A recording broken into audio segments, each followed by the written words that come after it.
Alrighty, welcome back to the channel. Thank you so much for clicking on today's video. Today I wanted to kind of go over some of the more prominent people that we've talked about in the fat acceptance movement and see where they are, because it's been very interesting seeing the shift in how people have kind of taken this, shift as far as the popularity of fat acceptance or body positivity has definitely dwindled.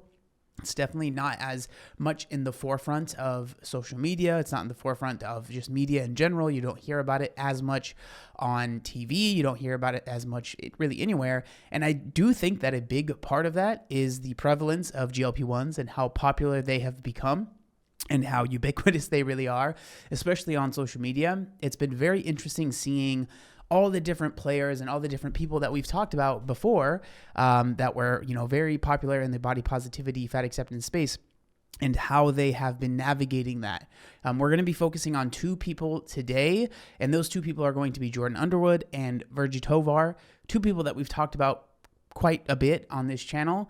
And I just wanted to go over their kind of social medias and what they are doing and how they have been handling this, shift in popularity of the thing that they were, really big champions of. So this is the first person we're going to be talking about. This is Virgie Tovar. This is her Instagram. And as you can see, weight discrimination expert, body futurist, plus size Latina, and then read my work on Forbes and Substack, and then and then she has a podcast called GLP-1 Truth Serum Pod. So clearly something that she is talking about quite a bit.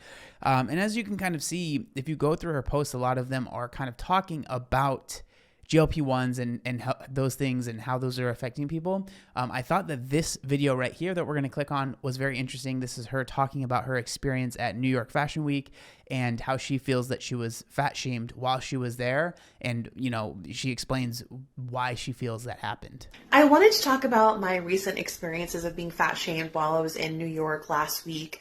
I was there for Fashion Week. I've been going to Fashion Week probably about 4 or 5 times between the year of 2019, which was very much like peak body positivity, peak plus size fashion. The enthusiasm and the culture was palpable and infectious. It definitely is true that 2019, I think that's correct. 2019, maybe a little bit of 2020 was the peak of fat acceptance, especially in fashion. You saw so many different companies really try and get on that train, even like fitness companies. Like I even had different companies reach out to me that wanted to work with me. The body positivity stuff, obviously I'm not overweight anymore, but I have like loose skin. And so people wanted to work with me because of that. And, I took some of those opportunities because they paid a good amount of money. And I was like, well, okay. And you're gym related, so it makes sense. Those, I will say, as someone that I guess this affects a little bit, those companies are not knocking anymore for a loose skin person. It really felt like they were trying to tick all their boxes and I was the loose skin hire, I guess. But, those companies are no longer hitting me up anymore, which it is what it is. It's fine. I'm not too worried about it. But I can imagine if your entire identity and your entire brand is being plus size, basically being alternative to the beauty standard, right? It probably has hit them a lot harder. I imagine this has probably affected Virgie a lot more than someone like me because, especially like fashion stuff is obviously not something I talk about very much. So it doesn't really affect me. But yeah, definitely it was much more popular and much more in vogue in 2019 than it is now, for sure. Through this year, 2025, I was fat shamed 3 out of the 5 days that I was in New York this year, which I am very curious as to what the fat shaming is, what that she is referring to. Like if she's just referring to feeling like someone was looking at her a certain way that made her feel uncomfortable, or if someone went up to her and was like, you are too fat to be at this event, or why are you here because you're too fat, right?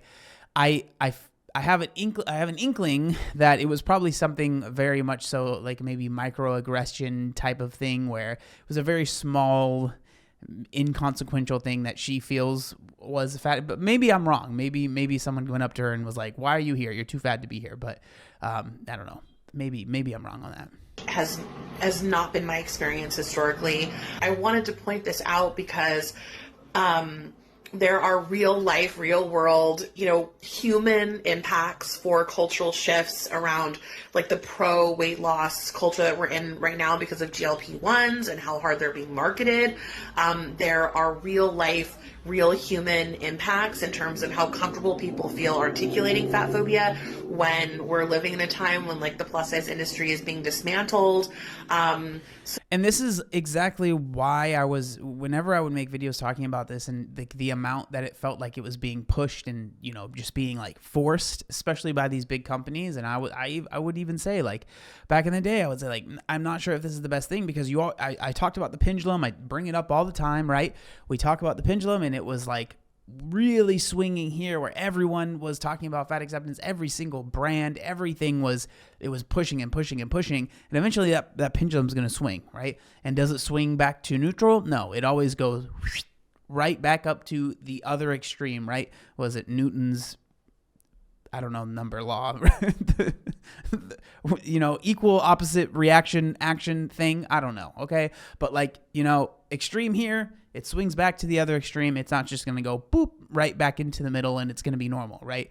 And so now we're on the other extreme, and especially with, there is an argument and there is a conversation that I think is important about the GLP-1s and how, people are absolutely, and I talk about it here on the channel a lot, that they are, abusing it and they are using it in a way that is not intended, and it is hurting a lot of people. And, it seems that it is definitely affecting the fat acceptance kind of body positivity community quite significantly as well, because it seems like a lot of the people, and I think that this is where a lot of people really maybe weren't understanding with the body positivity community, is that it seems at least that a lot of people were in that community because they felt that it was impossible to lose weight. And on top of that, they were being told by this community that it is, in fact, impossible to lose weight. And it is basically useless to even try, because even if you do lose some weight or even a lot of weight, you're going to gain it all back, and most likely even more, right? So that community and that movement really told people that it is impossible. There's no reason to even try. It's dangerous for you to do it. All of these things, right? And I feel like a lot of people latched onto that, not because they truly even believed it or they felt that it was true or they really like felt it in the core of their being, but it was because they were sick of trying to lose weight and they were frustrated with the results that they were getting. And obviously, the way I see it is I think that there's obviously some truth to that, but I think the thing that is missing with a lot of people, and that is missing with a lot of how people see it, is that so many people focus on it's impossible. Everyone loses weight and then they gain it back. And they don't focus on how are people losing weight? What are we doing to make this happen? And almost always when people lose weight, they are doing these extreme things that are not sustainable. And it's the conversation about how the weight is coming off and the habits that we're building or not building and the extremes that we're going to or not going to, that was never really talked about. It was just, it's impossible to lose weight. It's pointless. Don't even try. And I feel like that was a really big missing of the mark, because I think there is a very important conversation that should be had about how you are losing the weight, how you are going about these things, what habits you are putting into your life, what things you're trying to cut out, what things you should be maybe trying to add. That wasn't really talked about. It was just, it's impossible to lose weight. Don't even try. Now, with GLP-1s, it is the closest thing that we have ever had to a miracle drug, a miracle shot, a silver bullet kind of thing that just kind of fixes it for people. Obviously, there are plenty of people that take GLP-1s that maybe aren't able to lose the weight, or they're not able to lose as much weight as someone else. That's definitely true. It's not like you just take the shot and then all of your problems are solved. But it has significantly helped a lot of people that are trying to lose weight. But the bad part about that is it has also helped a lot of people that maybe shouldn't be taking these medications, and maybe they're using it for very nefarious things that are getting them in a very way underweight, right? That is a important conversation to be had. And so it's so interesting seeing these things that you know, obviously me and Virgie don't agree on a lot of stuff, but like with the GLP-1s, there's certain things that I'm sure we do agree on. I'm definitely not someone that's like, they shouldn't exist and no one should be taking them. But I do think that we should be careful with the way that we are going about promoting them and how many people are taking them and how we are promoting them, especially in the States. You turn on the TV and every other ad, at least it seems like for me, is a GLP-1 ad, which I'm not a huge fan of. So I just kind of wanted to name that it felt harder in 2025 to be a fat person at New York Fashion Week than to be a fat person in 2019. And I don't think that's an accident. So yeah, things have definitely changed over the past few years for sure. The next person I want to talk about is Jordan Underwood. So Jordan is someone that we've talked about quite a few times on the channel as well. And it's actually very interesting seeing the difference in the past couple of years between Jordan and Virgie. So if you guys don't know, Jordan was diagnosed with lipedema, I think it was like stage 4. So very severe lipedema. And they have been kind of getting treatment for that and dealing with that in whichever way they are doing. But it's interesting because I think with that treatment, as well as dealing with the lipedema, weight loss has happened. Quite significant weight loss has happened as well. Now, again, this is still someone that doesn't like to really talk about losing weight, and they very much so kind of like dance around the subject, which I think is interesting. I think that's a remnant probably of the beliefs that they have had in the past, or maybe even still have. But it's just interesting seeing the thing that they are doing is almost basically exactly what they would have said that they would never do, or you don't have to lose weight to be healthy. You don't have to whatever. But in reality, the weight loss has happened. So I just want to show you. So this is a video from a couple years ago. So this is 2023. And this is Jordan in 2023 kind of doing a kind of a comedic video talking about a fat hack. But I just want to show you the difference. Swimsuit edition. Turn your bathing suit bottoms around so that the back is in the front. This way. This way you get more coverage in the front over your fupa and belly and less coverage in the back. Okay, so, turn around your swimsuit so the front is in the back, right? That's the video. But if we watch this video right here, this is Jordan dancing, which we can't really listen to the audio in this video.